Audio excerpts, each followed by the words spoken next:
Sa video na ito guys, is tuturuan ko kayo kung paano mag-download ng Minecraft.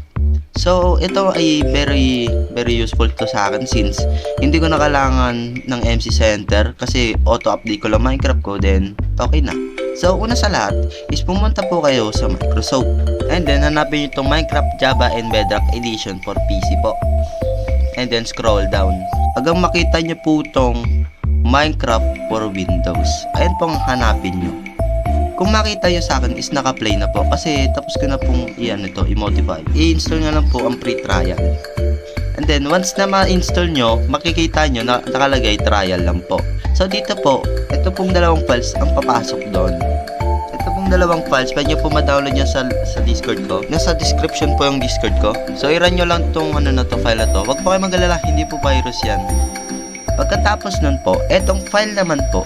So itong Windows application naman, punta kayo dito sa files, punta kayo dito sa this PC, local disk, Windows, and system 32.